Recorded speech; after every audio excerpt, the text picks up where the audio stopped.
बिस्मिल्लाहिर्रहमानिर्रहीम। अस्सलाम वालेकुम। मैं हूं आपका मेज़बान शफ़क़त अली। आज 28 सितंबर है, साल 2020। आज़रबाईजान और आर्मीनिया के दरमियान जंग में शिद्दत आ गई। ये जंग क्यों छिड़ी, वजह तनाज़ा क्या थी, ये आपके साथ शेयर करेंगे। पाकिस्तान और तुर्की का आज़रबाईजान की मदद का फ़ैसला, बड़ा ऐलान किया आज पाकिस्तान की वज़ारत ख़ारजा के तर्जुमान ने। पाकिस्तान का इस पर सरकारी मौक़िफ़ सामने आ गया। क्या तीसरी आलमी जंग करीब आ गई? नोम चुमस्की के, जो कि माया नाज अमरीकी स्कॉलर हैं, उनके इस दावे पर बात करेंगे जिसका वज़ीर आज़म इमरान ख़ान ने अपनी अक़वाम मुत्तहिदा की स्पीच में भी जिक्र किया।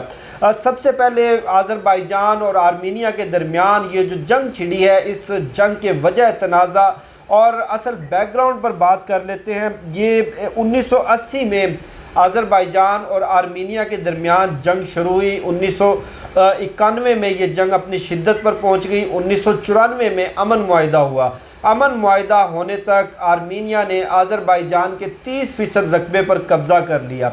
30% रकबा मतलब करीबन 2 सूबों के बराबर जो मुकम्मल रकबा था वो आर्मीनिया के कब्ज़े में चला गया। अब अक़वाम मुत्तहिदा, सलामती कौंसल और पूरी दुनिया ने मिलकर आज़रबाईजान के इस मौक़िफ़ की हमायत की, आज़रबाईजान के इस तमाम तर तनाज़े में हमायत की और आर्मीनिया की मज़म्मत की और आर्मीनिया से मुतालबा किया कि वो फ़ौरी तौर पर अपने मकबूजा इलाक़ों को खाली करे। उसके मकबूजा इलाके गैर कानूनी हैं, ये कब्ज़ा गैर कानूनी है। सलामती कौंसल की करारदादें मौजूद हैं और अक़वाम मुत्तहिदा समेत पूरी दुनिया इन मकबूजा इलाक़ों को आज़रबाईजान का हिस्सा मानती है।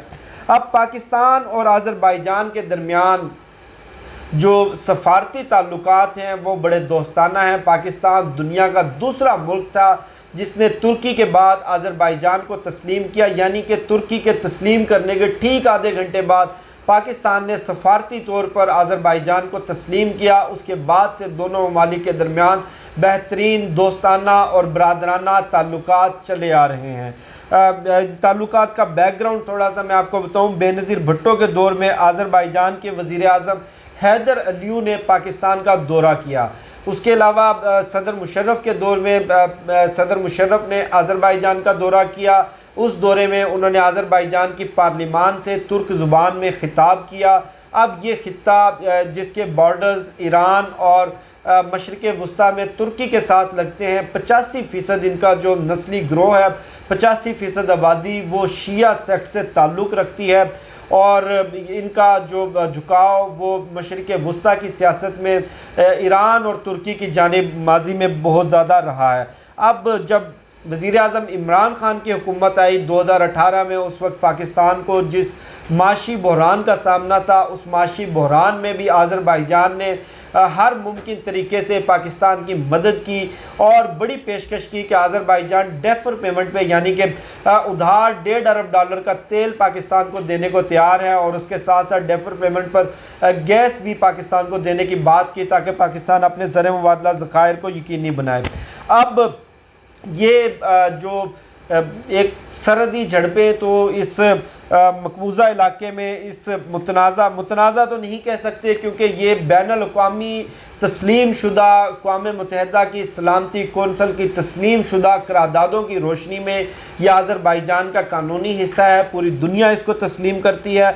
आर्मीनिया का नाजायज़ और गैर कानूनी कब्ज़ा है इस इलाके के ऊपर। इस इलाके को नगारो करीबाख का नाम दिया जाता है। ये जो मकबूजा इलाका है जिस पे आर्मीनिया, जो कि एक ईसाई रियासत है, पूरी वेस्टर्न वर्ल्ड में, पूरे यूरोपियन कंट्रीज़ में वाहिद ये रियासत है जो अपने आप को सरकारी तौर पर एक ईसाई यानी कि क्रिश्चियन स्टेट के तौर पर मुतारफ़ करवाती है, जबकि आज़रबाईजान मुस्लिम अक्सरियती मुल्क होने के बावजूद सरकारी तौर पर एक सेकुलर मुल्क है। अब इस इलाके में झड़पें तो चलती रहती थी, लेकिन 3 रोज़ कबल आर्मीनिया ने इल्ज़ाम लगाया कि आज़रबाईजान ने इन इलाकों में गोलाबारी की है, जिसके नतीजे में उस तरफ कुछ शहरी हलाक हुए हैं, जिसके बाद आर्मीनिया ने मुकम्मल तौर पर फौजकशी करते हुए चढ़ाई कर दी इन इलाकों में और आज़रबाईजान के ऊपर, और भारी गोलाबारी और उसके साथ साथ आर्टिलरी और एयरफोर्स का इस्तेमाल किया।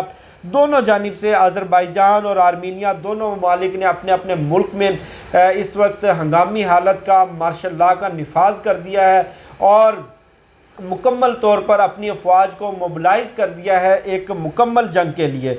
अब मौजूदा सूरत हाल कुछ यूँ है कि आज़रबाईजान के जो मौजूदा सदर हैं इल्हाम अलीफ, आज उन्होंने आलमी मीडिया से और कौम से खिताब किया। उस खिताब में उन्होंने इस जंग का जो बैकग्राउंड था, इस जंग की जो वजह तनाज़ा थी, वो उन्होंने ये बताई कि हमारी तरफ से कोई एक गोली भी नहीं चली। पहली गोली आर्मीनिया ने चलाई, पहली हलाकत हमारे सोल्जर की हुई, जिसके बाद हमने अपने दिफा में ये अपना जो दिफा करने का हक़ है वो इस्तेमाल करते हुए हमने जवाबी हमला किया। अब पाकिस्तान के दफ्तर ख़ारजा का भी इस तमाम तर मामले में इस जंग में मौक़िफ़ सामने आ गया है। पाकिस्तान के दफ्तर ख़ारजा के तर्जुमान ने आर्मीनिया से फ़ौरी जंग बंद करने का मुतालबा किया और मकबूजा इलाकों से नाजायज़ कब्ज़ा ख़त्म करने का भी मुतालबा किया और इसके साथ साथ आर्मीनिया के इस हमले की मज़म्मत की और वाज़े तौर पर दो टोक सरकारी मौक़िफ़ दिया कि पाकिस्तान अपने बरादर इस्लामी मुल्क आज़रबाईजान के साथ डट कर खड़ा है और आज़रबाईजान के दिफा के हक़ की हमायत करता है। रूस जो कि करीबी इत्तेहादी है आर्मीनिया का, उसने जंग बंदी का मुतालबा किया है, जबकि अमेरिका की जानिब से भी जंग बंदी का मुतालबा सामने आया। लेकिन इस पूरी जंग में जो सबसे घिनौना और सबसे जो मकरू किरदार अदा किया वो ईरान ने अदा किया। ईरान जो कि अपने आप को आलम इस्लाम का लीडर कहलवाता है, अपने आप को मशरिक़ वस्ता का लीडर कहलवाता है। मशरिक़ वस्ता में चाहे वो इराक़ हो, चाहे वो शाम हो, चाहे वो यमन हो, हर जगह ईरान की प्रॉक्सी, लबनान में हर जगह आपको मिलेगी। लेकिन एक शिया अक्सरियती मुल्क जिसकी 85% आबादी शिया सेक्ट से ताल्लुक़ रखती है, उनके ऊपर जारियत हुई, उनके इलाकों पर कब्ज़ा किया गया, उन पर फ़ौज कशी की गई और ईरान की जानिब से कोई हमायत सामने नहीं आई, कोई बयान सामने नहीं आया। जबकि तुर्की ने इस पूरी जंग में खुलकर आज़रबाईजान का साथ देने का वादा किया है और अब तक की इतलात के मुताबिक तुर्की ने अपने जो फ़िज़ाइया के जो दस्ते हैं, अपने जंगी तैयारे और उसके साथ साथ जदीद ड्रोन आज़रबाईजान में पहुंचा दिए हैं।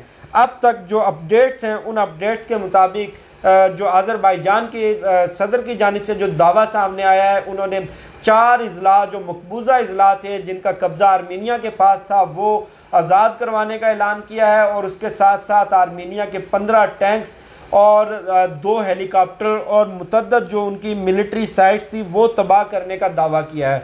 जबकि आर्मीनिया की अफवाज के तर्जुमान के मुताबिक उनके अब तक 16 फ़ौजी हलाक हो चुके हैं, 100 से ज़ायद ज़ख्मी हैं। लेकिन वो जो आज़रबाईजान की जानिब से ये जो मुतालबा सामने आया, इस मुतालबे को उन्होंने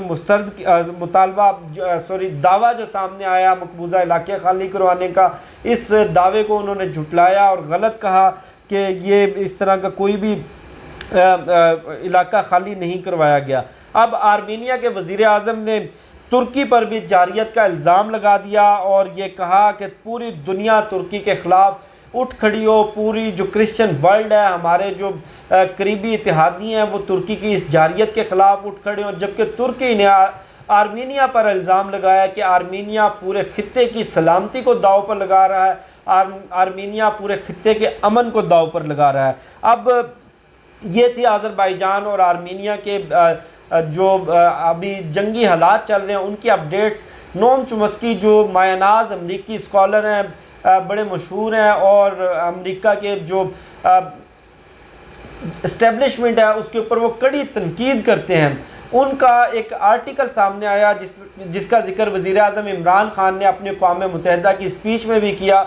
उनके मुताबिक दुनिया तीसरी आलमी जंग के दिहाने पर पहुंच चुकी है। पाकिस्तान और भारत के दरमियान मसला कश्मीर का उन्होंने जिक्र किया। मसला कश्मीर आलमी अमन के लिए एक न्यूक्लियर फ्लैश पॉइंट बन चुका है।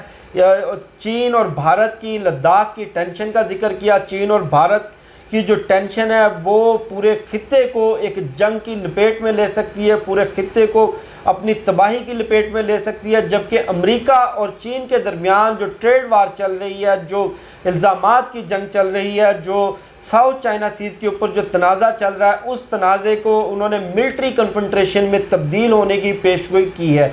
अब उनकी ये पेशगोई कितनी दुरुस्त साबित होती है, कितनी सच साबित होती है, ये तो आने वाला वक्त बताएगा। ये थी आज की कुछ बैनुल-अक़वामी अपडेट्स जो मैंने आपके साथ शेयर की। मुझे शफ़क़त अली को दीजिए इजाज़त। इंशाल्लाह फिर नेक्स्ट वीडियो में मुलाकात होगी। पाकिस्तान जिंदाबाद।